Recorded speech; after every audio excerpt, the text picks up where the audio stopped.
എൻ്റെ പ്രിയപ്പെട്ട സഹപ്രവർത്തകരെ, സദസ്സിലുള്ള പ്രിയപ്പെട്ടവരെ, സത്യത്തിൽ വളരെ സമയം വൈകി, എല്ലാവരും മുഷിഞ്ഞിരിക്കുകയാണ്. അതുകൊണ്ട് സുദീർഘമായിട്ട് സംസാരിക്കുന്നത് അനൗചിത്യമാണെന്ന് എനിക്കറിയാം.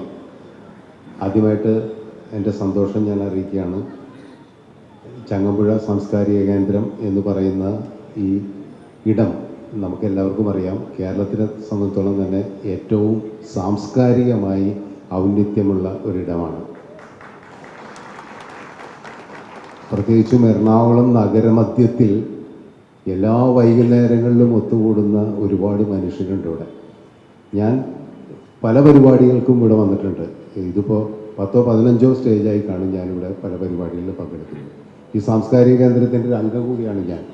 അപ്പോൾ ആ കാര്യത്തിലും എനിക്ക് അഭിമാനമുണ്ട്. ഇവിടെ വെച്ച് തന്നെ എനിക്കിങ്ങനെ ഒരു ആദരം ലഭിച്ചതിൽ ഒരു അനുഗ്രഹമായിട്ട് തന്നെയാണ് ഞാൻ കാണുന്നത്. പ്രത്യേകിച്ചും എൻ്റെയൊക്കെ കുട്ടിക്കാലവും കൗമാരമൊക്കെ കടന്നുപോയത് ചങ്ങമ്പുഴയെ വായിച്ചിട്ടും പഠിച്ചിട്ടും ചങ്ങമ്പുഴയെ ആരാധിച്ചിട്ടുമാണ്. അപ്പോൾ ചങ്ങമ്പുഴയുടെ പേരിലുള്ള ഈ സ്ഥലത്ത് അദ്ദേഹം ജനിച്ചു വളർന്ന ഈ നാട്ടിൽ തന്നെ നിൽക്കാൻ കഴിയുക എന്ന് പറയുന്നത് ഞങ്ങളെപ്പോലുള്ള കലാകാരന്മാർക്ക് വലിയ ഒരു അഭിമാനം തന്നെയാണ് എന്നാണ് എനിക്ക് തോന്നുന്നത്. അതുപോലെ തന്നെ മെട്രോ ഫിലിം സൊസൈറ്റിയും ഫിലിം സൊസൈറ്റി ഫെഡറേഷനും ഒക്കെ തന്നെ അവരുടെ ആദ്യകാലം മുതലുള്ള പ്രവർത്തനങ്ങളിൽ ഞാനും പങ്കാളിയായിട്ട് അവരുടെ കൂടെയൊക്കെ പല പരിപാടികളിലും പങ്കെടുത്തിട്ടുണ്ട്. ഫിലിം സൊസൈറ്റി എന്ന് പറയുന്നത് മലയാള ചലച്ചിത്ര മേഖലയെ സംബന്ധിച്ചിടത്തോളം അവരുടെ സംഭാവന വളരെ വലുതാണ്. ഒരുപക്ഷെ അവരുടെ ഒരു പാരലൽ പ്രവർത്തനം, ഒരു സമാന്തര പ്രവർത്തനം എന്ന് പറയുന്നത് മലയാള സിനിമയുടെ ഭാവുകത്വത്തിന് ഒരുപക്ഷെ കലാപരമായിട്ട് മലയാള സിനിമ ഏത് കച്ചവട സാധ്യതകളുള്ളപ്പോഴും കലാപരമായിട്ട് അതിൻ്റെ ഒരു മഹത്വം ഉണ്ടാകുന്നതിന് ഈ ഫിലിം സൊസൈറ്റി പ്രസ്ഥാനത്തിന് വലിയ പങ്കുണ്ട് എന്നുള്ളതാണ്. അത് അടൂർ ഗോപാലകൃഷ്ണൻ്റെയൊക്കെ കാലഘട്ടത്തിൽ തുടങ്ങി ഇന്നും പുതിയ തലമുറയിലെ ചെറുപ്പക്കാർ, ഒരുപക്ഷെ അവർ എണ്ണത്തിൽ വളരെ കുറവായിരിക്കും, എങ്കിൽ പോലും അവരത് അക്ഷീണം കൊണ്ടു നടക്കുന്നു എന്ന് പറയുന്നത് ഞാൻ ഏറ്റവും കൂടുതൽ ഫിലിം സൊസൈറ്റി പ്രസ്ഥാനമായിട്ട് ആദ്യകാലം മുതൽ എനിക്ക് ബന്ധമുണ്ട്. ഞാൻ വിദ്യാർത്ഥിയായിരുന്ന കാലം മുതൽ തന്നെ ആ സൊസൈറ്റികളിലൂടെ സിനിമകൾ കണ്ട് വളർന്ന ആളാണ് ഞാൻ. ഫിലിം സൊസൈറ്റികൾ അന്ന് ഫിലിം ബോക്സുകൾ കൊണ്ടുവന്നിട്ട് സിനിമ കണ്ട് അങ്ങനെ വളർന്ന ഒരാൾ തന്നെയാണ് ഞാൻ. പക്ഷെ ഞാൻ ചലച്ചിത്ര അക്കാദമി ചെയർമാനായതിനു ശേഷമാണ് ഈ ഫിലിം സൊസൈറ്റി കേരളത്തിൽ ഉണ്ടാക്കിയിട്ടുള്ള ഒരു സാംസ്കാരികമായ രാഷ്ട്രീയമായ ഇടപെടലുകളുടെ ഒരു വലിയ എന്താ പറയുക നേട്ടമുണ്ട്. നമ്മളത് പലപ്പോഴും ചർച്ച ചെയ്യപ്പെട്ടിട്ടില്ല എന്നുള്ളതാണ്. അവർ നിശബ്ദമായിട്ട് പ്രവർത്തിക്കുന്നത്, ഒരു നിശബ്ദമായ ഒരു വലിയ പ്രവർത്തനം അവരുടെ ഭാഗത്തു നിന്നുണ്ടായിട്ടുണ്ട് എന്നുള്ളതാണ് സത്യം. അപ്പോൾ അവരും കൂടി നേതൃത്വം നൽകിയിട്ടാണ് ഈ ആദരം എന്നുള്ളതിന് കൂടുതൽ മാറ്റമുണ്ടെന്നുള്ളതാണ്. അവരുടെ ദൃശ്യതാളം എന്ന് പറയുന്ന ഈ പ്രത്യേക പതിപ്പ്, അത് VK ജോസഫും മധു ജനാർദ്ദനും അടക്കമുള്ള ഇവരുടെ ദൃശ്യതാളത്തിൻ്റെ എല്ലാ ആൾക്കാരും ചേർന്നിട്ട് എന്നെക്കുറിച്ചുള്ള ഓർമ്മകളുമായിട്ട് ബന്ധപ്പെട്ടിട്ടുള്ള ഈ പുസ്തകം അത് ഞാൻ എൻ്റെ ഹൃദയത്തോട് ചേർത്ത് വെക്കുകയാണ്. കാരണം അതിൻ്റേതായൊരു പ്രത്യേകതയുണ്ട്. നമ്മളെക്കുറിച്ചൊക്കെ പല ഇതിലൊക്കെ ലേഖനങ്ങളൊക്കെ വരുന്നുണ്ടാവുമായിരിക്കും, പക്ഷേ ഇതിന് ഒരു പ്രത്യേകതയുണ്ട്. കാരണം ഞാൻ ഈ പറഞ്ഞ മാതിരി ഈ രാഷ്ട്രീയ സാംസ്കാരിക പ്രവർത്തനത്തിൻ്റെ ഭാഗമായിട്ട് പ്രവർത്തിക്കുമ്പോൾ അതിന് കിട്ടുന്ന ഒരു വലിയ ഊർജ്ജമുണ്ടെന്നുള്ളതാണ്. ഞാൻ ആ വഴിക്ക് സഞ്ചരിക്കുന്ന ഒരാൾ കൂടിയാണ്. എൻ്റെ അഭിപ്രായം പലയിടത്തും പറയുകയും അതിൻ്റെ പേരിൽ ഒരുപാട് എതിർപ്പുകളൊക്കെ ഉണ്ടായാൽ പോലും പതറാതെ നിൽക്കാനായിട്ട് ഇത്തരം ആൾക്കാരുടെയൊക്കെ ഒരു പിന്തുണ പലപ്പോഴും ലഭിച്ചിട്ടുണ്ട് എന്നുള്ളത് വലിയ സത്യമാണ്. ഇനി സിനിമയിലേക്ക് വന്നാൽ ഇവരെല്ലാവരും സംസാരിച്ച് കഴിഞ്ഞു. ഞാൻ ആരോടാണ് അതിൻ്റെ കൂടുതൽ സ്നേഹവും നന്ദിയും പറയേണ്ടതെന്ന് എനിക്കറിയില്ല. കാരണം അവരെല്ലാവരും പറഞ്ഞതിൽ തന്നെ എല്ലാം ഉണ്ട്. എൻ്റെ ചലച്ചിത്ര ജീവിതം തന്നെ ഉണ്ടായിരുന്നു എന്നുള്ളതാണ് ഏറ്റവും പ്രധാനപ്പെട്ട കാര്യം. കാരണം ഞാൻ സിനിമയിൽ എങ്ങനെ തുടങ്ങി എന്നുള്ളത് മുതലുള്ള ചരിത്രം ഓരോരുത്തരായിട്ട് പല രീതിയിലും പറഞ്ഞു എന്നുള്ളതാണ്. സിബി പറഞ്ഞു, സിബി ഞങ്ങൾ തമ്മിലുള്ള സൗഹൃദത്തിൻ്റെ കഥ പറഞ്ഞപ്പോൾ സുകുമാരി ചേച്ചി, സിബി എന്ന് പറഞ്ഞ് എന്നെ വിളിച്ച പോലെ തന്നെ സുകുമാരി ചേച്ചിയാണ് ഏറ്റവും കൂടുതൽ എനിക്ക് തോന്നുന്നു എന്നെക്കുറിച്ചും സിബിയോട് പറഞ്ഞിട്ടുണ്ടാവുമെന്ന് എനിക്ക് തോന്നുന്നു. എന്നെ പറ്റി എല്ലാ സെറ്റിലും സുകുമാരി ചേച്ചി പറയുമായിരുന്നു. എൻ്റെ ഒരു PR വർക്ക് ഒരു കാലഘട്ടത്തിൽ സിബിയുടെ ഒക്കെ PR വർക്ക് ഏറ്റെടുത്തുള്ള ഒരാളായിരുന്നു സുകുമാരി ചേച്ചി. സുകുമാരി ചേച്ചി അങ്ങനെ ഒരാളായിരുന്നു. അപ്പോൾ അങ്ങനെ ഒരുപാട് അമ്മമാരുണ്ടായിരുന്നു സിനിമയിൽ. ലളിത ചേച്ചി ശരിക്കും അമ്മ പോലെ തന്നെയായിരുന്നു. എത്രയോ സിനിമകളിൽ എൻ്റെ സിനിമകളിൽ അഭിനയിച്ചത് മാത്രമല്ല, ഭരതേട്ടൻ്റെ പ്രിയ പത്നി എന്നുള്ള രീതിയിൽ ശുദ്ധകുട്ടി ആയിരിക്കുന്ന കാലഘട്ടത്തിൽ ഭരതേട്ടൻ്റെ വീട്ടിൽ സ്ഥിരമായി വന്നു പോകുന്ന ഒരു കാലഘട്ടത്തിൽ, അദ്ദേഹത്തിൻ്റെ കൂടെ വർക്ക് ചെയ്യുന്ന കാലഘട്ടത്തിൽ എത്രയോ തവണ മകനെപ്പോലെ സ്നേഹിച്ച ലളിത ചേച്ചി, അതുപോലെ കവിയൂർ പൊന്നമ്മ, ആറന്മുള പൊന്നമ്മ, അവരോടൊക്കെ ഞാൻ വിഷ്ണുലോകത്തിൽ അഭിനയിച്ചിട്ടുണ്ട്. അപ്പോൾ ഒരുപാട് അമ്മമാർ സിനിമയിൽ നമ്മളോടൊക്കെ സ്നേഹവും സൗഹൃദവും അതൊക്കെ ഭാഗ്യലക്ഷ്മിക്കൊക്കെ പറയാനുണ്ടാവും. ഒരുപാട് അമ്മമാരുണ്ട്, അവരൊക്കെ നമ്മൾ ഈ അവസരത്തിൽ ഓർക്കുന്നത്. അവർ മിക്കവാറും എല്ലാവരും നമ്മളോടൊപ്പം ഇല്ല എന്നുള്ളതാണ് സത്യം. അവരൊക്കെ നമ്മളെ വിട്ടുപോയി. അങ്ങനെ പൂർവ്വസൂരികൾ എന്ന് പറയാവുന്ന ഒരുപാട് പേര് ഗുരുക്കന്മാർ അവരാരിന്ന് നമ്മോടൊപ്പം ഇല്ല. അവരുടെയൊക്കെ ഓർമ്മകൾ ഞാൻ ഇന്നലെ ഇവിടെ സംസാരിച്ചപ്പോൾ പറഞ്ഞു വന്നൊരു കാര്യം അതായത് ഗുരുത്വത്തെക്കുറിച്ച് എന്നോട് പലരും ചോദ്യം ചോദിച്ചപ്പോൾ ഞാൻ പറഞ്ഞ കാര്യം അതാണ്. കാരണം ഇന്നലെ സംസാരിച്ചപ്പോൾ ഒരു പ്രധാനപ്പെട്ട കാര്യം പറഞ്ഞു. കമലിൻ്റെ സിനിമകളിൽ JP രാമേന്ദ്രനാണത് പറഞ്ഞത്. അതായത് ഒരു കാർക്കശ്യം വേറെ രീതിയിലുണ്ടായിരുന്നു. അതായത് കമലിൻ്റെ ഒരു ജാഗ്രത ഉണ്ടായിരുന്നു എന്ന് പറഞ്ഞു. അതായത് സിനിമയിലൂടെ ചീത്തമായിട്ടുള്ള ഇപ്പം നമ്മുടെ സൊസൈറ്റിക്ക് ദോഷമുണ്ടാകുന്ന ഈ നന്മയല്ലേട്ടാണ് പറയുന്നത്, ഒന്നും സിനിമയിലുണ്ടാകുന്നില്ല. അത് രാഷ്ട്രീയമായ കാര്യങ്ങളായാലും ശരി, അതല്ലെങ്കിൽ സ്ത്രീകളോടുള്ള പെരുമാറ്റത്തിലുള്ള കാര്യം, സ്ത്രീപക്ഷ സിനിമകളായാലും ശരി, ഒക്കെ തന്നെ അതിനെക്കുറിച്ച് ജാഗ്രത ഉണ്ടാകുന്നതിനെക്കുറിച്ച് വളരെ സൂക്ഷ്മമായി ഇന്നലെ പറയുകയുണ്ടായിരുന്നു. ഈ ജാഗ്രത എന്നുണ്ടായതിന് കാരണമായിട്ട് ഞാൻ ഇന്നലെ തന്നെ പറഞ്ഞു, കൊടുങ്ങല്ലൂരാണ് അതിന് കാരണം. ഞാൻ ജനിച്ചു വളർന്ന എൻ്റെ നാട് എന്ന് പറയുന്നത് ആ ജാഗ്രത രൂപപ്പെടുത്തുന്നതിന് ഗുണം ചെയ്യുന്നുണ്ട്. അതുകൊണ്ടാണ് ഞാൻ സവർണ മാടമ്പി ഒരു കഥാപാത്രമായിട്ട് എൻ്റെ സിനിമയിൽ ഇതുവരെ വന്നിട്ടില്ല. അതുപോലെ തന്നെ രാഷ്ട്രീയത്തിൽ പ്രതിലോമപരമായിട്ടുള്ള ഒരു കാര്യങ്ങളും എൻ്റെ സിനിമയിൽ ഉണ്ടായിട്ടില്ല എന്നുള്ളതിനെ ആസ്പദമാക്കി പറഞ്ഞതാണ്. അപ്പം ഞാൻ പറഞ്ഞൊരു കാര്യമാണ്, അതിന് ഗുരുക്കന്മാരും ഒരു കാരണമാണ്. കാരണം എൻ്റെ ഗുരുക്കന്മാരുടെ സിനിമകളിൽ അതുണ്ടായിട്ടില്ല. ഞാൻ സേതുമാധവൻ്റെയും PN മേനോൻ്റെയും ഭരതേട്ടൻ്റെ ഒക്കെ പടം സഹസംവിധാനമായിട്ട് വർക്ക് ചെയ്യുമ്പോൾ അവരൊക്കെ നമുക്ക് കാണിച്ചു തന്നൊരു വഴിയുണ്ട്. അപ്പോൾ ഈ ജാഗ്രത പുലർത്തുക എന്നുള്ളത് അവർ നമുക്ക് പറഞ്ഞു തന്ന പാഠമാണ്. അത് തുടരുക എന്നുള്ളത് എനിക്ക് ശേഷം വന്ന തലമുറയോടും എപ്പോഴും പറയുന്നൊരു കാര്യം അതാണ്. ഇപ്പോൾ സിനിമ ചെയ്യുമ്പോൾ നമ്മളൊരു സിനിമ ചെയ്യും, നമുക്ക് എന്ത് സിനിമ ചെയ്യാം, ഓടുന്ന സിനിമകളൊക്കെ ചെയ്യാം. പക്ഷേ ഓടുന്ന സിനിമകൾ ചെയ്യുമ്പോഴും നമ്മുടെ മുമ്പിൽ ഒരു സമൂഹമുണ്ട്, ഒരു പ്രേക്ഷക സമൂഹം എന്ന് പറയുന്നത് വളരെ പ്രധാനപ്പെട്ടതാണ്. കാരണം ആ പ്രേക്ഷകരെ കണ്ടുകൊണ്ട് സിനിമ ചെയ്യുക എന്ന് പറയുന്നത് വാണിജ്യ വിജയത്തിന് വേണ്ടി കൈയടിക്കുന്ന പ്രേക്ഷകരെല്ലാം ഉദ്ദേശിക്കുന്നത്. കാരണം നാളെ നമ്മളെക്കുറിച്ച് പറയുമ്പോൾ ഒരു ചീത്ത സിനിമ, നമ്മൾ ചീത്ത സിനിമ എല്ലാവരും ചെയ്യുന്നുണ്ട്, ഞാൻ ഒരുപാട് ചീത്ത സിനിമകൾ ചെയ്യുന്നുണ്ട്. പക്ഷേ ഈ ചീത്ത സിനിമകൾ ചെയ്യുമ്പോഴും അതിലൂടെ ഒരു ചീത്ത ഇതിൽ മെസ്സേജ് എന്നുള്ള വാക്ക് പലപ്പോഴും തെറ്റിദ്ധരിക്കുന്നതാണ്. അങ്ങനെ കൊടുക്കുന്നതല്ല. ഒരു സൊസൈറ്റിയെ നമ്മൾ ഒരു ഉത്തരവാദിത്വം എന്ന് പറയുന്നത് സൊസൈറ്റിയുടെ അതുണ്ട്. അതും ആ ജാഗ്രത ഉണ്ടാകുക എന്നാണ് ഞാൻ പറഞ്ഞത്. അത് വളരെ പുലർത്തുന്ന ആൾക്കാർ തന്നെയാണ് ഈ സംവിധാനം ചെയ്തിട്ടുള്ള ആൾക്കാരൊക്കെ തന്നെ. ഇപ്പോൾ സിദ്ധുവിൻ്റെ സിനിമകൾ നോക്കിയാൽ നമുക്കറിയാം ആ ജാഗ്രതയുണ്ട്. തീർച്ചയായിട്ടും ആഷിഖിൻ്റെ സിനിമകളിൽ നമുക്കത് കാണാൻ കഴിയും. ആ ജാഗ്രതയുണ്ട്. കൃത്യമായ രാഷ്ട്രീയം പറയുന്ന സിനിമകളാണ് ആഷിഖ് ചെയ്തിട്ടുള്ളത്. സൗബിൻ ചെയ്തിട്ടുള്ള പറവ എന്ന് പറയുന്ന സിനിമയിൽ നമ്മൾ നോക്കിയാൽ അത് നമുക്ക് കാണാൻ കഴിയും. അപ്പോൾ ഇത് ഞാൻ എൻ്റെ കൂടെ വർക്ക് ചെയ്യുന്നവരോടൊക്കെ പറയുന്ന ഒരു കാര്യം അതാണ്, സഹസംവിധായകർ. ഞാൻ അവരെ ഒന്നും സിനിമ പഠിപ്പിച്ചിട്ടില്ല. ഞാൻ ഒരിക്കലും അവരുടെ ഗുരുനാഥൻ തന്നെയാണെന്ന് ഞാൻ ആരോടും പറഞ്ഞിട്ടില്ല. ഒരുപാട് പേര് എൻ്റെ സിനിമയിലൂടെ സംവിധായകരായിട്ടുള്ളത് നിങ്ങൾക്ക് എല്ലാവർക്കും അറിയാം. എൻ്റെ ആദ്യത്തെ സിനിമയുടെ അസോസിയേറ്റ് ഡയറക്ടർ വിജയ് തമ്പി ആയിരുന്നു.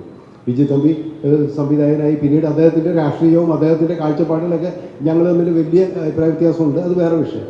പക്ഷേ പിന്നീട് സിദ്ദീഖ് ലാൽ സിദ്ദീഖ് തുടങ്ങി താഹ, പറക്കും തളിയൊക്കെ സംവിധാനം ചെയ്ത് താഹ തുടങ്ങിയിട്ടുള്ള ആ ആദ്യകാലത്തെ സഹസംവിധായകർ സൂര്യൻ കുനിശ്ശേരി, അന്ന് മുതൽ എൻ്റെ കൂടെയുള്ള എൻ്റെ ഏറ്റവും കൂടുതൽ സിനിമകൾ വർക്ക് ചെയ്തിട്ടുള്ള ഒരാളാണ് സൂര്യൻ കുനിശ്ശേരി. അദ്ദേഹം ഇത് വന്നിട്ടില്ല. പിന്നെ സലീം പടിയത്ത്, അദ്ദേഹം തന്നെ പറഞ്ഞു. അവിടെ തുടങ്ങി പിന്നീട് വന്ന തലമുറ ലാൽ ജോസ്, ദിലീപ്, അക്കു അക്ബർ, അങ്ങനെ ഒരു തലമുറ, AB ജോസ്, അക്ബർ ജോസ് എന്ന് പറയുന്ന സംവിധായകർ, അങ്ങനെ കുറേ സംവിധായകരായിട്ടുണ്ട്. പിന്നീട് വന്ന തലമുറയാണ് ഷൈൻ അടക്കമുള്ള ആഷിഖ് അബു, സുഹീദ് തുടങ്ങിയുള്ളൊരു പിന്നീടും വന്നു. ഇപ്പോൾ ജിത്തു എന്ന് പറയുന്ന ഇപ്പോഴത്തെ ഏറ്റവും സൂപ്പർ ഹിറ്റ് സിനിമകൾ ഉണ്ടാക്കുന്ന സംവിധായകരും എൻ്റെ കൂടെ വർക്ക് ചെയ്തിട്ടുണ്ട്. അപ്പോൾ അങ്ങനെയൊക്കെ നമ്മൾ ജിത്തു ജോസഫ് അല്ല കേട്ടോ, ജിത്തു ആവേശത്തിൻ്റെ സംവിധായകൻ. അപ്പോൾ ഇങ്ങനെ കുറേ സംവിധായകർ എൻ്റെ കൂടെ വർക്ക് ചെയ്തു എന്നുള്ളത് ആണ് എനിക്ക് കിട്ടിയിട്ടുള്ള ഏറ്റവും വലിയൊരു പുണ്യം. അത് ഗുരുത്വമാണെന്ന് ഞാൻ പറയില്ല, കാരണം ഞാൻ അവരൊന്നും പഠിപ്പിച്ചിട്ടില്ല. ഇവരാരും എൻ്റെ ശിഷ്യന്മാരാണെന്നും ഞാൻ പറയുന്നില്ല. അതിന് കാരണം എന്താ വെച്ച് കഴിഞ്ഞിട്ടുണ്ടെങ്കിൽ അവർക്ക് ഞാനൊന്നും പറഞ്ഞു കൊടുക്കേണ്ട കാര്യമില്ല. ഒരു സഹസംവിധായകരെ കുറിച്ച് ഞാൻ എപ്പോഴും പറയുന്നൊരു കാര്യം, നിങ്ങൾ ഒബ്സർവ് ചെയ്യുക. ഒരു സിനിമയുടെ സെറ്റിൽ വന്നിട്ട് എന്നെ അനുകരിക്കരുത്, ഒരിക്കലും ഒരു സംവിധായകനെ അനുകരിക്കരുത്. ഇപ്പോൾ സഹസംവിധായകനായിട്ട് വർക്ക് ചെയ്യുമ്പോൾ ഞാൻ PN മേനോൻ്റെ കൂടെ വർക്ക് ചെയ്യുമ്പോൾ അദ്ദേഹം പറഞ്ഞു തന്നൊരു പാഠം അതാണ്, എന്നെ നീ അനുകരിക്കരുത്. എന്ന് നീ എന്നെ അനുകരിക്കുന്നു തോന്നിക്കഴിഞ്ഞാൽ അന്ന് നിൻ്റെ ഏറ്റവും വലിയ വിമർശകൻ ഞാനായിരിക്കും എന്ന് പറയുന്ന മലയാളത്തിലെ ഏറ്റവും മികച്ച സംവിധായകരിൽ ഒരാളാണ് PN മേനോൻ. അദ്ദേഹം എന്നോട് പറഞ്ഞിട്ടുള്ളതാണ്, ഞാൻ എടുക്കുന്ന ഷോട്ട് വാരി നീ ഷോട്ട് എടുക്കരുത്. ഞാൻ പറഞ്ഞു, ഞാൻ സാറിനെ ആരാധിക്കുന്നുണ്ട് ആസ് എ ഫിലിം മേക്കർ, പക്ഷെ അതുകൊണ്ട് കാര്യമില്ല, എന്നെ അനുകരിക്കരുതെന്നാണ് അദ്ദേഹം പറയുന്നത്. അത് തന്നെയാണ് ഭരതേട്ടനും പറഞ്ഞിട്ടുള്ളത്, എല്ലാവരും പറഞ്ഞു തന്നിട്ടില്ല. ഞാൻ ഇവരോട് പറയുന്നത് തന്നെയാണ്. അതുകൊണ്ട് തന്നെ ഇവരുടേതായ വഴിയിലാണ് സിനിമകളൊക്കെ ചെയ്തിട്ടുള്ളത് എന്നുള്ളതാണ്. ഇപ്പോൾ സാലു പറഞ്ഞൊരു കാര്യം വളരെ രസകരമായ കാര്യമാണ്. വെച്ചാൽ ഞാൻ 16ാമത്തെ ഷോട്ട് ആദ്യം എടുക്കല്, 12ാമത്തെ ഷോട്ട് ആദ്യം എടുക്കുന്നത്. അത് സത്യമാണ്. അതിന് കാരണം എന്താ വെച്ച് കഴിഞ്ഞാൽ PN മേനോനും ഭരതേട്ടനും ഒക്കെ അങ്ങനെ തന്നെയായിരുന്നു. കാരണം ഞാൻ ഏറ്റവും കൂടുതൽ ഫോളോ ചെയ്തത് മേനോ സാറെയാണ്. മേനോ സാറ് സ്ക്രിപ്റ്റ് നോക്കാറില്ല. ആദ്യം വായിച്ചു കഴിഞ്ഞാൽ ആ സ്ക്രിപ്റ്റ് അങ്ങോട്ട് മാറ്റി വെക്കും. പിന്നെ അദ്ദേഹം ഞാൻ സ്ക്രിപ്റ്റ് കൂടി ചെന്ന് കഴിഞ്ഞാൽ കൊണ്ടുപോടാന്ന് പറയും. അദ്ദേഹത്തിന് അത് കാണുന്നതിന് അലർജിയായിരുന്നു. അദ്ദേഹത്തിന് മനസ്സിലായിരുന്നു. ഈ മനസ്സിലെ സിനിമ ഉണ്ടാകുമ്പോൾ വിഷ്വൽസാണ്. ഈ വിഷ്വൽസിൽ ഒരു സാധ്യത കണ്ടെത്തിയിട്ടാണ് നമ്മൾ ചിലപ്പോൾ 12ാമത്തെ 14ാമത്തെ ഷോട്ട് ആദ്യം എടുക്കുന്നത്. അതിനുശേഷം നമ്മൾ ആ ഓർഡറിലേക്ക് വരും. അപ്പം നമ്മുടെ മനസ്സിലുണ്ടത്. ആ സമയം സിബി ചെയ്യുന്ന പോലെ തന്നെയാണ് സേവകുമാർ സാറ്. സേവകുമാർ സാർ ഒരു സ്കൂൾ ഹെഡ് മാസ്റ്റർമാരിയായിരുന്നു. പഠിപ്പിക്കുന്ന അധ്യാപകരുമായിരുന്നു. 1, 2, 3 പറഞ്ഞിട്ട് ഷോർട്ടുകൾ എഴുതി കൃത്യമായിട്ട് പറഞ്ഞ് നമ്മുടെ കയ്യിൽ തരും. സിബി ചിലപ്പോൾ ഫോളോ ചെയ്തിട്ട് അതായിരിക്കും. പക്ഷേ ഞാൻ സേവകുമാർ സാറിനെ ഫോളോ ചെയ്തില്ല എന്നുള്ളത് അത് പറഞ്ഞ് അനുകരിച്ചിട്ടില്ല. അപ്പം ഇങ്ങനെയാണ് സിനിമയിലൂടെ നമ്മൾ സൗഹൃദമാണ്. ഇവരെല്ലാവരും സംസാരിച്ച സൗഹൃദത്തെക്കുറിച്ചാണ്. ഒരുപാട് സൗഹൃദത്തെക്കുറിച്ച് ഇവരെല്ലാവരും സംസാരിച്ചു. അവരുടെ കടന്നു വന്ന വഴികളിൽ ഞാൻ ഉണ്ടായിരുന്നു കൂടെ എന്ന് പറയുന്നതാണ് എൻ്റെ ഏറ്റവും വലിയ ഒരു സന്തോഷമുള്ള കാര്യം. ഇപ്പോൾ ഭാവനയെക്കുറിച്ച് പറയുമ്പോൾ ഭാവന ഒരുപാട് പറഞ്ഞു. ഭാവനയെ സംബന്ധിച്ചോളം നമുക്കറിയാം. ഇപ്പോൾ നിങ്ങളെല്ലാവരും ഇന്നും നമ്മൾ എന്ന് പറയുന്ന സിനിമയിലെ പരിമളത്തെ ഓർക്കുന്നു. ഞാൻ ഭാവനയ്ക്ക് ഒരു മികച്ച കഥാപാത്രത്തെ ഒരു വലിയ സിനിമയിലൂടെ ഒന്നും കൊടുത്തിട്ടില്ല. ഒരു തുടക്കമായി, ഒരു നിമിത്തമായി ഭാവന എന്ന് പറയുന്ന ഭാവനയുടെ സിനിമയ്ക്ക് ഞാനൊരു തുടക്കമായി എന്നുള്ളത് മാത്രമല്ല, എൻ്റെ സിനിമ ഒരു തുടക്കമായി എന്നുള്ളത് മാത്രമേ ഉള്ളൂ. പിന്നീട് സ്വപ്നക്കൂടിൽ വന്നു. പക്ഷേ ഭാവന ഇന്നും എൻ്റെ പ്രിയപ്പെട്ട കുട്ടിയാണ്. ഞാൻ ഇന്നൊരു മോളെപ്പോലെ തന്നെയാണ് ഭാവനയെ കാണുന്നത്. എനിക്ക് അങ്ങനെ കാണാൻ കഴിയും. എൻ്റെ മോളെക്കാളും പ്രായം കുറവാണ് ഭാവനയ്ക്ക്. പക്ഷേ എന്നാൽ പോലും എൻ്റെ മോളുടെ സ്ഥാനത്ത് തന്നെയാണ് ഞാൻ ഭാവനയെ കാണുന്നത്. അവൾ കടന്നു പോകുന്നിട്ടുള്ള വലിയ വഴി, ഫീനിക്സ് പക്ഷി എന്ന് പറയുന്നതിന് വലിയ അർത്ഥമുണ്ടാവും പദത്തിന്. ആ പദത്തിന് വലിയ അർത്ഥമുണ്ട്. കാരണം എന്താ വെച്ച് കഴിഞ്ഞാൽ ചാരത്തിൽ നിന്ന് മൂടപ്പെട്ട് ആരെന്ത് കുഴിച്ചുകൂടെ. ഇപ്പം മലയാള സിനിമയൊക്കെ തന്നെ കുഴിച്ചുകൂടാൻ ശ്രമിച്ചപ്പോൾ പോലും അതിൽ നിന്ന് ഉയർത്തെഴുന്നേറ്റ് വരിക എന്ന് പറയുന്നത് അതൊരു വലിയ മനക്കരുത്ത് തന്നെയാണ്. ആ മനക്കരുത്തിന് ആരൊക്കെ സപ്പോർട്ട് ചെയ്യുന്നതെന്ന് വെച്ച് കഴിഞ്ഞിട്ടുണ്ടെങ്കിൽ അധികം സപ്പോർട്ടൊന്നും ഉണ്ടായിട്ടില്ല. പക്ഷെ മനസ്സുകൊണ്ട് ഞങ്ങളൊക്കെ ഈ വേദിയിൽ ഇരിക്കുന്നവരൊക്കെ കൂടെ ഉണ്ടായിരുന്നു എന്നുള്ളതാണ് സത്യം. അതിന് പല കാരണങ്ങളുണ്ടായിരിക്കും. എല്ലാവരും മനസ്സുകൊണ്ട് സ്നേഹം നൽകിയിട്ടുണ്ട് എന്ന് മാത്രമേ എനിക്ക് ഈ അവസരത്തിൽ പറയാനുള്ളൂ. ഭാവന എൻ്റെ പ്രിയപ്പെട്ട മോളായിട്ട് തന്നെയാണ് എനിക്ക് പറയാനുള്ളത്. അതുപോലെ ഭാഗ്യലക്ഷ്മിയെക്കുറിച്ച് ഇവിടെ എനിക്ക് പറയാതിരിക്കാൻ പറ്റില്ല. കാരണം ഞാൻ ത്രാസത്തിൽ എൻ്റെ സഹസംവിധാനമായിട്ട് വർക്ക് ചെയ്യും. അന്ന് ഡബ്ബിങ് ആർട്ടിസ്റ്റ് പാവാടയൊക്കെ എടുത്തിട്ട് ഒരു ചെറിയ കുട്ടിയായിരുന്നു. ഒരു കൗമാര പോലും എത്തിയിട്ടുള്ളത്. അന്ന് കണ്ടൊരു ബാലികയായിരുന്നു. അന്നത്തെ ഭാഗ്യലക്ഷ്മിയാണ്. ഞാനൊന്ന് വളരെ ചെറുപ്പമായിരുന്നു കേട്ടോ. അതാണ് സത്യം. ഞാനന്ന് ഇതിനൊന്നുമില്ല. എനിക്ക് 21 വയസ്സുള്ളതാണ്. അപ്പോൾ ആ സമയത്ത് തുടങ്ങിയൊരു അടുപ്പമാണ്. പിന്നെ ഭാഗ്യലക്ഷ്മി അതിനെക്കുറിച്ച് ഡീറ്റെയിൽ ആയിട്ട് പറഞ്ഞു. ഈ പറഞ്ഞ ഒരു രാഷ്ട്രീയമായിട്ട് കാഴ്ചപ്പാടുകളൊക്കെ ഉണ്ട്. ഭാഗ്യലക്ഷ്മിക്ക് അതിനെക്കുറിച്ച് വ്യക്തമായ ധാരണയുണ്ട്. ഭാഗ്യലക്ഷ്മി നിൽക്കുന്ന പക്ഷം ചിലപ്പോൾ ന്യൂനപക്ഷമാകും.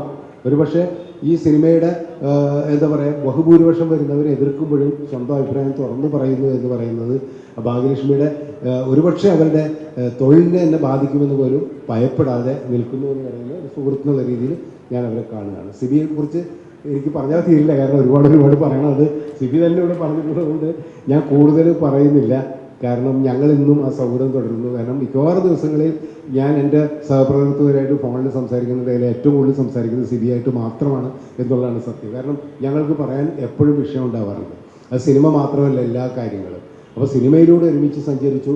ഇപ്പോൾ ചലച്ചിത്ര മേളകളുമായിട്ട് ബന്ധപ്പെട്ടിട്ടൊക്കെ സഞ്ചരിച്ചു എന്ന് പറയുമ്പോൾ ഞാനും എപ്പോഴും എന്താവശ്യത്തിനും ഒരു വിളിപ്പുറത്ത് അപ്പുറത്ത് സിബി ഉണ്ട് എന്നുള്ളത് എനിക്കൊരു ആത്മവിശ്വാസം ഉണ്ടാക്കുന്നുണ്ട്. അതുപോലെ തന്നെയാണ് സിബിയുടെ ഒരു ഫോൺ കോളിൽ വിളിപ്പുറത്ത് ഞാനുണ്ട് എന്നുള്ളൊരു ആത്മവിശ്വാസമാണ്. ഞങ്ങളുടെ കുടുംബങ്ങളും അങ്ങനെ തന്നെയാണ്. അപ്പോൾ അത് വലിയൊരു ഈ ഒരു വേദി എന്ന് പറയുന്നത് എന്നെ സംബന്ധിച്ചോളം എനിക്ക് പറയാൻ പറ്റാത്ത ഒരു സന്തോഷമുള്ളൂ. ഇപ്പോൾ ഇവിടെ ഷൈൻ പറഞ്ഞല്ലോ, വാപ്പിച്ചിന്ന് വിളിക്കുന്നത് അത് നൽകുന്നൊരു സ്നേഹം ഭയങ്കരമാണ്. കാരണം എന്താ പറയുക, ഇവനെ ഞാൻ ഒരുപാട് വഴക്ക് പറഞ്ഞിട്ടുണ്ട്, ശാസിച്ചിട്ടുണ്ട്, ഗുണദോഷിച്ചിട്ടുണ്ട്. കാരണം അവൻ്റെ ഓരോ പ്രശ്നങ്ങൾ വരുമ്പോഴും അതിൽ സങ്കടപ്പെട്ടിട്ടുണ്ട്. കാരണം എന്താ പറയുക, അവൻ അതിൽ നിന്നൊക്കെ ഉയർത്തെഴുന്നേൽക്കുന്നുള്ള ഒരു ആത്മവിശ്വാസം ഉള്ളതുകൊണ്ട് തന്നെ ആ രീതിയിൽ അവനെ പ്രോത്സാഹിപ്പിക്കാനും ശ്രമിച്ചിട്ടുണ്ടെന്നുള്ളതാണ്. കാരണം അവൻ്റെ ഡാഡിയെക്കുറിച്ച് അവൻ പറഞ്ഞു, ഡാഡി എനിക്ക് ഏറ്റവും പ്രിയപ്പെട്ട ഒരു സുഹൃത്തായിരുന്നു. അദ്ദേഹത്തിൻ്റെ വേർപാട് എന്ന് പറയുന്നത് നമ്മളെ വളരെയധികം വേദനിപ്പിച്ച ഒരു കാര്യമാണ്. ഞങ്ങളെ സംബന്ധിച്ചുള്ള വ്യക്തിപരമായിട്ടൊരു വേദന ഉണ്ടാക്കിയ കാര്യമാണ്. അതും അതിജീവിച്ചുകൊണ്ട് ഇപ്പോൾ ഷൈൻ നിൽക്കുന്നു. ഇപ്പോൾ സൗബിനെ കുറിച്ച് പറഞ്ഞു, എനിക്കിവിടെ ഒരു ചെറിയ കുറ്റബോധമുണ്ട്. സൗബിൻ്റെ ഫാദറിന് ബാബു ഷായറിനെ ഞാനിങ്ങോട്ട് വിളിക്കേണ്ടതായിരുന്നു. ഞാൻ വിളിച്ചില്ല, മനഃപൂർവ്വം വിളിക്കാതിരുന്നതാണ്. കാരണം എന്താ അറിയാമോ, ബാബു എൻ്റെ ഒരു നിർമ്മാതാവ് കൂടിയാണ്. ഇപ്പോൾ പറഞ്ഞല്ലോ പച്ചക്കുതിരയുടെ നിർമ്മാതാവാണ്. പക്ഷേ ഞങ്ങൾ തമ്മിലുള്ള ബന്ധം എന്ന് പറഞ്ഞാൽ ഇപ്പോൾ സൗബിൻ പറഞ്ഞല്ലോ, എൻ്റെ ഫസ്റ്റ് കസിൻ്റെ മകനാണ് സൗബിൻ. അപ്പോൾ ഞങ്ങളുടെ എന്താ പറയുക, മണവാളനാണ് സൗബിൻ്റെ വാപ്പ എന്ന് പറയുന്നത്. ഞങ്ങളുടെ കുടുംബത്തിലേക്ക് വന്ന ആളാണ് ബാബു ഷാഹിദ്. അപ്പോൾ ഈ ബാബുവിനെ ഇവിടെ വിളിച്ചു കഴിഞ്ഞാൽ ഈ എറണാകുളത്ത് തന്നെ ഒരുപാട് നിർമ്മാതാക്കളുണ്ട്. എൻ്റെ സിനിമകൾ ചെയ്തിട്ട് നിർമ്മാതാക്കളുണ്ട്, അവരൊക്കെ വിളിക്കേണ്ടി വരും എന്നുള്ളത് കൊണ്ട് മാത്രമാണ് അത് ബാബുവിനോട് പറഞ്ഞേക്കണം. ഞാൻ പറയാം, കാരണം അറിയോ, പരാതികളും പരിഭവങ്ങളും വരും. ഞാൻ അതുകൊണ്ട് തന്നെ ഇപ്പോൾ മമ്മൂട്ടി മോഹൻലാലിനെ പോലും വിളിച്ചിട്ടില്ല. കാരണം അല്ലെങ്കിൽ എനിക്ക് സൗഹൃദമുള്ള എത്രയോ നടീനടന്മാരുണ്ട്, നിർമ്മാതാക്കളുണ്ട്, സംവിധായകരുണ്ട്, മറ്റ് ടെക്നീഷ്യൻസ് ഉണ്ട്. ഇപ്പോൾ പാട്ടുകാർ, എന്താ പറയുക, സംഗീത സംവിധായകർ, പാട്ടെഴുത്തുകാർ, ഇവരൊക്കെ തന്നെ ഉണ്ട്. അവരെ ആരും ഞാൻ വിളിക്കാതിരുന്ന ഒരു കാര്യം എന്ന് വെച്ചാൽ എൻ്റെ കൂടെ സിനിമയിലൂടെ സഞ്ചരിച്ചവരാണ് ഇവരെല്ലാവരും. ഇപ്പോൾ സെലീം പടിയത്തിന് സെലീം പറഞ്ഞല്ലോ, അപ്പോൾ ഇവരൊക്കെ എൻ്റെ കൂടെ സഞ്ചരിച്ചവരാണ്. കാരണം ഇവരെ മാറ്റി നിർത്തിക്കൊണ്ട് എനിക്കൊരു സിനിമാ ജീവിതമില്ല. എന്നെ സംബന്ധിച്ചോളം ഇവരാരും ഇല്ലെങ്കിൽ എനിക്കൊരു സിനിമാ ജീവിതം ഇല്ല. ഈ 40 വർഷമില്ല എൻ്റെ. അപ്പോൾ ഈ 40 വർഷത്തിൽ കൂടെ നിന്നവരെ മാത്രമാണ് വിളിക്കേണ്ടതെന്നാണ് ഞാൻ സംഘാടകരോട് പറഞ്ഞത്. അതല്ലെങ്കിൽ നമുക്ക് അങ്ങ് മേലേന്ന് വിട്ട് വിളിക്കേണ്ടി വരും. അതിനൊരു സാധ്യതയില്ല, അത് വേണ്ട എന്ന് ബുദ്ധിമുട്ടുകയാണ്. അതുകൊണ്ട് തന്നെ ഈ വേദി എന്നെ സംബന്ധിച്ചോളം ഞാൻ ഹൃദയത്തോട് ചേർത്ത് വെക്കുകയാണ്. ഇപ്പോൾ സാലു വേണുവിനെ കുറിച്ചൊക്കെ തന്നെ അതുപോലെ തന്നെയാണ്. എൻ്റെ സിനിമയുടെ ഭാഗമായ ഇവരെല്ലാവരെയും ഞാൻ ഹൃദയത്തോട് ചേർത്ത് വെക്കുകയാണ്. മറ്റൊരു പ്രധാനപ്പെട്ട കാര്യം കൂടി പറഞ്ഞാൽ നിർത്താം. ഞാൻ ആദ്യം പറഞ്ഞു, ഒരുപാട് അമ്മമാരെ നമ്മൾ വിട്ടുപിരിഞ്ഞു. അതുപോലെ തന്നെ പ്രിയപ്പെട്ട സഹപ്രവർത്തകർ ഒരുപാട് പേര് നമ്മളെ വിട്ടുപിരിഞ്ഞിട്ടുണ്ട്. ഇപ്പോൾ നടീനടന്മാരെ ഒരു കാലഘട്ടത്തിനെ സമ്പന്നമാക്കിയിട്ടുള്ള എത്രയോ മികച്ച നടന്മാരും നടികളും നമുക്ക് വിട്ടുപോയിട്ടുണ്ട്. ഇന്നസെൻ്റ് ഏട്ടൻ തുടങ്ങി, ഒടുവിൽ ഉണ്ണികൃഷ്ണൻ തുടങ്ങി, ശങ്കരാടി ചേട്ടൻ തുടങ്ങി, പപ്പു ഏട്ടൻ തുടങ്ങി, മാമുക്കോയ തുടങ്ങിയിട്ട് അങ്ങനെ ആ ശ്രേണിയിൽ ഇവരെല്ലാവരും നമ്മുടെ സിനിമയിൽ അഭിനയിച്ചിട്ടുള്ള ആൾക്കാരാണ്. ഇവരാരും നമ്മളോടൊപ്പം ഇല്ല എന്ന്. അങ്ങനെ നമ്മുടെ നഷ്ടം വലുതാണ്. ഒരുപാട് സംവിധായകരും സഹപ്രവർത്തകരും ഒക്കെ തന്നെ നമ്മൾ വിട്ടുപോയിട്ടുണ്ട്. ചില നഷ്ടങ്ങൾ നമുക്ക് ഒരിക്കലും മറക്കാൻ പറ്റില്ല. പ്രത്യേകിച്ച് ഈ വേദിയിൽ നിൽക്കുമ്പോൾ അത് ജിഷ്ണുവിൻ്റെയാണ്. കാരണം നമ്മളെന്ന് പറയുന്ന സിനിമയിൽ ഇവർ രണ്ടുപേരെ കാണുമ്പോൾ ജിഷ്ണുവിനെ എനിക്ക് മറക്കാൻ പറ്റില്ല. ജിഷ്ണുവിനെ കുറിച്ചൊരു വാക്ക് പറഞ്ഞില്ലെങ്കിൽ അത് വലിയ നഷ്ടം തന്നെയായിപ്പോകും. കാരണം ഈ പിന്നെ സിദ്ധാർത്ഥിനെ, ഭരതേട്ടൻ്റെ മോൻ, ലളിത ചേച്ചിയുടെ മകൻ എന്നുള്ള രീതിയിൽ എനിക്ക് സിദ്ധാർത്ഥനെ സെലക്ട് ചെയ്യാനായിട്ട് യാതൊരു വിഷമവും ഉണ്ടായിരുന്നില്ല. അടുത്തൊരാളെന്ന് പറഞ്ഞാൽ രാഘവേട്ടൻ്റെ ഒരു ഫോൺ വരികയാണ്, ഇങ്ങനെ ഒരു പത്രവാർത്ത കണ്ടിട്ട്, നടൻ രാഘവൻ്റെ, എൻ്റെ ഒരു മകനുണ്ട്, ഞാനൊരു ഫോട്ടോ അയക്കാം, കമലിന് പറ്റുമെങ്കിൽ ഉപയോഗിക്കുന്നു പറഞ്ഞിട്ട് ജിഷ്ണുവിൻ്റെ ഫോട്ടോ എനിക്ക് അയക്കുന്നു. കണ്ട ഉടനെ ഞാൻ പറഞ്ഞ് അവനെ ഇവിടെ അയച്ച് ഞാൻ എനിക്ക് കാണണമെന്ന് പറഞ്ഞു. തൃശ്ശൂർ വരുന്നു, ജിഷ്ണുവിനെ കാണുന്നു, സിദ്ധു ജിഷ്ണുവിനെ ആ പടത്തിൽ സെലക്ട് ചെയ്യുന്നു. ജിഷ്ണു ഇത്രയും അടുത്ത് നല്ല മനസ്സ്, എന്താ പറയുക, സ്നേഹം മാത്രമുള്ളൊരു ചെറുപ്പക്കാരനായിരുന്നു എന്നുള്ളതാണ്. ആ അദ്ദേഹത്തിൻ്റെ ആ ഒരു ഹ്രസ്വമായ ജീവിതം എന്ന് പറയുന്നത് നമുക്ക് മറക്കാൻ പറ്റില്ല. അദ്ദേഹം ക്യാൻസർ ബാധിച്ചിട്ട് ആ കടന്നുപോയൊരു കാലമുണ്ട്. ആ കാലത്ത് പലപ്പോഴും നമ്മുടെയൊക്കെ തിരക്കുകൾ കാണുമ്പോൾ ജിഷ്ണുവിനായിട്ട് കാണാനോ ഒന്നും സംസാരിക്കാനോ പറ്റില്ല. സംസാരിക്കാൻ പറ്റാത്തൊരവസ്ഥയിൽ എഴുതി തന്നിട്ടില്ല. ഞാനൊരിക്കൽ തിരുവനന്തപുരത്ത് ജിഷ്ണുവിൻ്റെ വീട്ടിൽ അവനെ കാണാൻ പോയപ്പോൾ ഞാനും എൻ്റെ ഭാര്യ ഉണ്ടായിരുന്നു. ഓരോ കാര്യങ്ങളും സുധുവിനറിയായിരിക്കും, എഴുതി തരികയായിരുന്നു, കടലാസിൽ എഴുതുന്നത്. മറക്കാൻ പറ്റില്ല. കാരണം ആ ഒരു ദിവസം ഞാൻ അവിടെ നിന്ന് ഇറങ്ങിപ്പോയിട്ട് എൻ്റെ കാറിൽ എഴുതിയ കുറേ നേരം കരഞ്ഞുപോയി. അതാണ് ജിഷ്ണു നമ്മളോടൊപ്പം ഇല്ല. ഈ അവസരത്തിൽ ഭാവനയും സിദ്ധുവിനെയും കുറിച്ച് അവരുടെ മുമ്പിൽ നിൽക്കുമ്പോൾ ജിഷ്ണുവിനെ എനിക്ക് മറക്കാൻ പറ്റില്ല. അതുപോലെ തന്നെ ടി റസാഖിനെ കുറിച്ചുകൂടെ പറഞ്ഞു. എൻ്റെ ഹൃദയത്തോടെ ഏറ്റവും കൂടുതൽ ചേർന്ന് നിന്നിട്ടുള്ള ഒരു തിരക്കഥാകൃത്തായിരുന്നു ടി റസാഖ് എന്ന് പറയുന്നത്. ഞങ്ങൾ പങ്കുവെക്കാത്ത കാര്യങ്ങളൊന്നും ഉണ്ടായിട്ടില്ല. എല്ലാ കാര്യങ്ങളും ഞങ്ങൾ വഴക്കൂടും അടികൂടും ഒക്കെ ഉണ്ടായിട്ടുണ്ട്. സിബിക്കും അറിയാം. സിബി അതേപോലെ റസാഖിൻ്റെ പടങ്ങൾ അങ്ങനെ ചെയ്തിട്ടുള്ള ആളാണ്. റസാഖ് ഇന്ന് നമ്മളോടൊപ്പം ഇല്ല. ജോൺ പോൾ, ഈ ചങ്ങമ്പുഴ സാംസ്കാരിക കേന്ദ്രമായിട്ട് എന്നെ അടുപ്പിക്കുന്നത് ജോൺ പോളാണ്. എൻ്റെ മെൻറ്ററായിരുന്നു ജോൺ പോൾ. എനിക്ക് അത്രമാത്രം സ്നേഹമുള്ള ജോൺ പോൾ ഇല്ല. അങ്ങനെ ഒരുപാട് പേര് ഇല്ലാത്ത ഒരു അവസരത്തിലാണ് ഈ 40 വർഷത്തിലേക്ക് ഞാൻ എത്തിയിരിക്കുന്നത്. അതൊരു വലിയ കാലയളവായിട്ടും ഞാൻ കാണുന്നില്ല. കാരണം സിനിമയിൽ നമുക്ക് മുമ്പേ എത്രയോ സിനിമ വർഷങ്ങൾ, 50 വർഷം, ഇപ്പോൾ ഭാഗ്യലക്ഷ്മി ഏകദേശം 50 വർഷം എൻ്റെ ഡബിങ് തുടങ്ങിയിട്ട്, അങ്ങനെ ഒരുപാട് പേര് ഉണ്ടായിട്ടുണ്ട്. നമുക്ക് മുമ്പേ നമ്മളെക്കാളും പ്രഗത്ഭരായിട്ടുള്ള ഒരുപാട് പേര് 40-50 വർഷം കഴിഞ്ഞു പോയിട്ടുണ്ട്. അപ്പോൾ ഇതൊരു നിമിത്തമാണ് ഈ രാത്രി എന്നാണ് എനിക്ക് തോന്നുന്നത്. അതിനവസരമുണ്ടായതിന് ഈ വേദി, എനിക്ക് ഒന്നും കൂടുതൽ പറയാനില്ല. എല്ലാവരോടും ഒരിക്കൽ കൂടി നന്ദി പറയുകയാണെങ്കിൽ ഞാൻ ആരെയും വിട്ടുപോയിട്ടില്ല എന്ന് കരുതുന്നു. കാരണം എന്നെ സംബന്ധിച്ചോളം ഹൃദയത്തോട് ചേർത്ത് നിൽക്കുന്ന ഒരു രാത്രിയാണിത്. ഇനിയും നിങ്ങളൊക്കെ എൻ്റെ കൂടെ ഉണ്ടാവും എന്നുള്ളൊരു വിശ്വാസത്തിൽ എൻ്റെ കുടുംബം ഇന്ന് വരേണ്ടതായിരുന്നു. പക്ഷേ എൻ്റെ ഭാര്യ പൊതുവേ ഇത്തരം കാര്യങ്ങളിൽ വരാനുള്ളൊരു മടിയുള്ളതുകൊണ്ട് വന്നില്ല എന്ന് മാത്രമേ ഉള്ളൂ. എല്ലാവർക്കും ഒരിക്കൽ കൂടി നന്ദി, സ്നേഹം അർപ്പിച്ച് എനിക്ക് നൽകിയ ആദരത്തിന് സ്നേഹം നൽകി എല്ലാവരോടും എന്താ പറയേണ്ടതെന്ന് എനിക്കറിയില്ല. ഒരുപാട് വൈകി, എങ്കിലും സന്തോഷം. നന്ദി, നമസ്കാരം.